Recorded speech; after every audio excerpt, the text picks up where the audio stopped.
Rarely, a mere mortal got mad at Jack, causing his head to buzz. He disliked this feeling of being constrained, so he told Katie, "Honestly, I don't belong here. This isn't my home. Those kids are not mine. I'm not a dad." But Katie got furious and scolded Jack for joking around. To prove he wasn't lying, he pulled out the bell the guy gave him. But shaking it didn't bring the guy out. Instead, it aroused his daughter's curiosity. "I like it." "Thanks, Dad." Jack thought this place was strange. Not only was there no 1,000 square foot closet, but even the few cheap clothes he had were torn. Ironically, this tiny family had 122 months worth of expired coupons. And finally, when night came, I had to walk the dog regardless of the cold. The funniest part, every morning, the first thing I did was change the baby's diaper and the smell. It was like a direct shot to the brain, pure zest. Jack had never done such a thing before, but thankfully his daughter guided him. His clumsy attempts caught his daughter's attention. "Aren't you supposed to protect my dad?" No, Jack admitted he was not her dad. However, he reassured the little girl that he was just here to experience their life and that her dad would return soon. The little girl cautiously approached Jack and curiously touched his cheek, saying, "On the boat, you look just like him.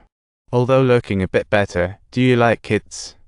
"To some extent. Do you know how to make chocolate milk?" "I think I can handle that." "Will you be stuffing things into my head, though?" "Of course. Welcome to Earth." Subsequently, under his daughter's careful guidance, he first took his son to daycare and then his daughter to summer camp. But he didn't know what to do next. Where am I headed now? To Earth, that's right. I'm telling you that now. I'm a loser. Then he drove to the tire shop his daughter mentioned. This world's Jack wasn't wealthy, but he was a small business owner with his own office. Though a bit messy, seeing the pile of bills made Jack feel a sense of relief. Thankfully, he didn't belong here. While flipping through some photos, he couldn't figure out what this world's Jack saw as happiness. His desire to return only grew stronger. He wished he could wake up and be back in his own world. Sadly, this miserable life dragged on for 2 whole months. One day, the 4 of them went shopping at the mall, and Jack accidentally wandered into a suit store, captivated by the suits hanging on the wall. The moment he put one on, even Katie was stunned. She had never seen Jack looking so dashing. He felt like the version of himself who dominated the financial world.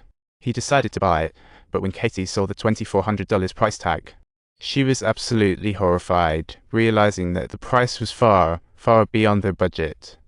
She desperately wanted him to take it off immediately, but Jack's pent-up emotions exploded at that moment.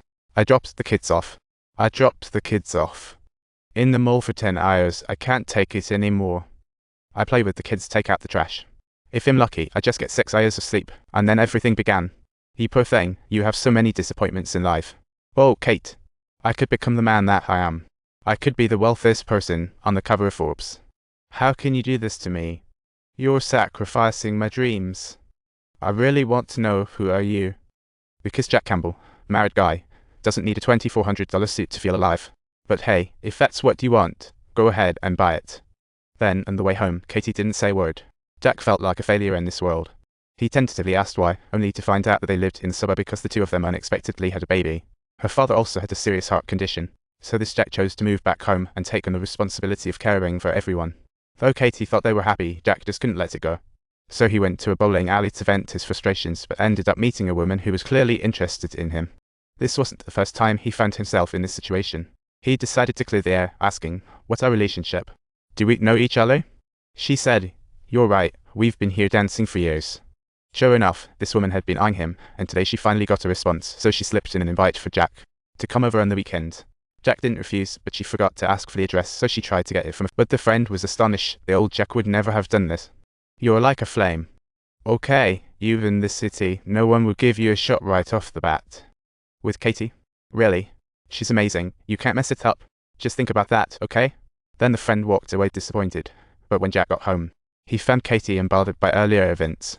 Seeing his loving wife, fishy thoughts crept back. A wave of guilt and self-reproach flooded over him, thinking, "You're incredible. This is something special. Keep this going. I remember we were always so beautiful together. I never asked, but you truly have become a beautiful woman. How did you do this? It's like I haven't seen you in 13 years. Then Katie planned to surprise him. But when she got ready and came out, she found Jack already asleep. However, she didn't mind at all. Everyone, don't forget to subscribe.